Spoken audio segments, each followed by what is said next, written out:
အားလုံးပဲမင်္ဂလာပါရှင်တစ်တလင်းဖြစ်ပါတယ်ဒီနေ့ကတော့တယောက်တည်းထိတ်ပေါ့နော်သူနဲ့မှတော့မဟုတ်ဘူးတယောက်တည်းအပြင်သွားမလို့ပါ6နာရီမှချိန်ထားတာပေါ့နော်ဒါပေမဲ့အချိန်က9နာရီခွဲနေပြီဖြစ်တဲ့တော့ကကြတော့နောက်ကျနေပြီပေါ့နော်အဲ့ဒါကြောင့်မို့မြင်ပြင်ဆင်ပြီးထွက်တော့ပါမယ်တကောက်ဖွင့်လိုက်ပါဒီဆိုတာနဲ့ရောက်နေရတော့ပစ္စည်းတွေပေါ့နော်ခဏလေးအမှထည့်ရမယ်အထက်မှာအိုးနီပလိုက်တာအခုကတော့ကိုရီးယားမှာပေါ့နော်နွေရာသီဖြစ်နေပြီဆိုတော့ကအပြင်မှာတော့တအားပူနေပါပြီ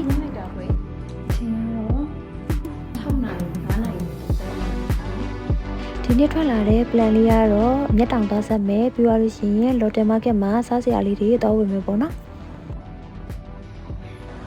နှစ်လောက်တစ်ချိန်ရတော့ပေါ့နော်မြက်တောင်ကိုပုံမှန်ဆက်ဖြစ်တယ်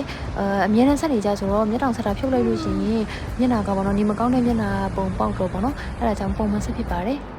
ဒါကတော့ပေါ့နော်အေးကနေပြီးတော့10မိနစ်လောက်လမ်းလျှောက်လိုက်တဲ့အခါမှာစောမြောင်ဆိုရဲပေါ့နော်နေရာကိုရောက်ရှိလာပါပြီမြက်တောင်မဆက်တာ2လကြာပြီဖြစ်တော့ပေါ့နော်မြက်တောင်က treatment လေးနည်းနည်းလုပ်ရမယ်ပြီးတော့လို့ရှိရင်ပေါ့နော်မြက်တောင်ကို extension ကိုဒီတစ်ခါနည်းနည်းရှည်ရှည်လေးထပ်ဆက်မှာပေါ့နော်ဖြစ်တဲ့တော့ကကြတော့အချိန်ကတော့1နာရီကျော်လောက်ခေါ်ကြမယ်ရှင်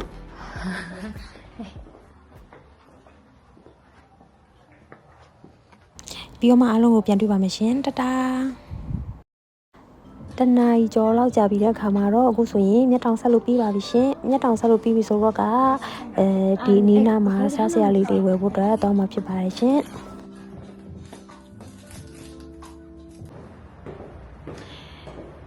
ဘယ်လောက်ချိန်ကြာလဲဆိုတော့ကြာချိန်ပြပြမယ်နော်ကြာချိန်က6နာရီနဲ့50မိနစ်အချိန်ကတနာရီလောက်ကြာရပါတော့9နာရီည9နာရီကိုပို့ပြီးဟုတ်လေအခုအိမ်မပြန်သေးဘူးက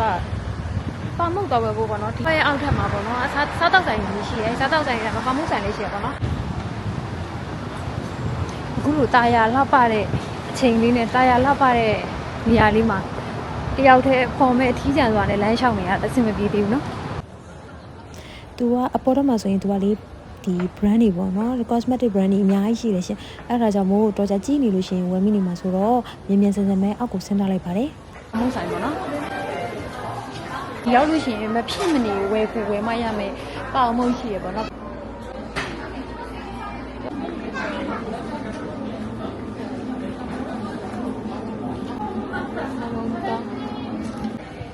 ရှိတော့လားပါလားမသိကုံဝိုက်တင်နေခါမတွေ့တော့ရင်တော့ထားနေကြနေမှာရှာမတွေ့တော့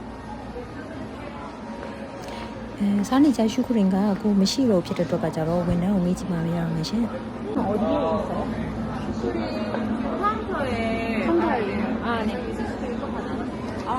နဲ့အဆင်တာนี่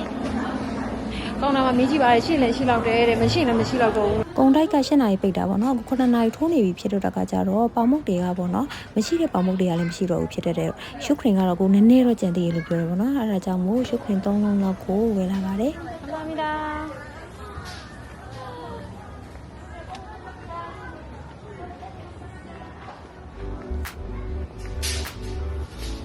ချိုးကြလို့များတော့ကျမတော့မကြိုက်ဘူးချိုးရတာရုတ်တရက်စဉ်းစားမိရကြတော့ပေါ့နော်ညမှာစားစရာမရှိဆိုတော့အိမ်မှာ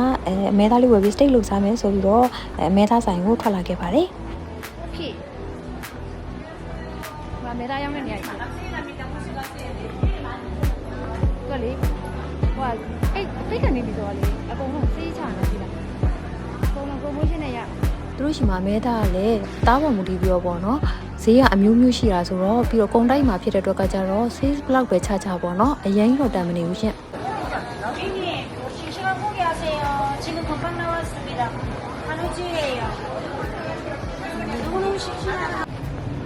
အမဲသားလေးပါလေးစားကြလို့ဒါပေမဲ့အကြီးမတစ်ချိန်လုံးခေါ်လာဝဲလို့ခေါ်နေလို့ရှိရင်သူကကြောက်သွားမတော်ရေးတော့ကြည့်ပြီးတော့မတော်ကြငွေပြီးရင်အားနာလို့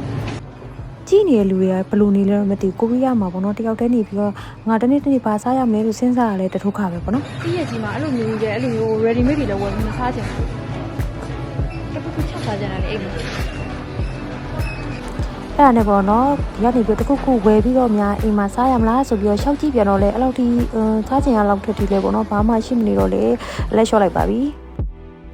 အိတ်ဆက်ကန်တွေ့တော့လဲဝင်ကြည့်လိုက်ပါဦးမယ်ဝယ်တော့မဝယ်သေးဘူးဆိုပြီးတော့ပေါ့နော်အတွင်းလေးလည်းပဲဒိုင်းနဲ့ပတ်ကြည့်ဖို့အတွက်ကိုဝင်လာတာဖြစ်ပါတယ်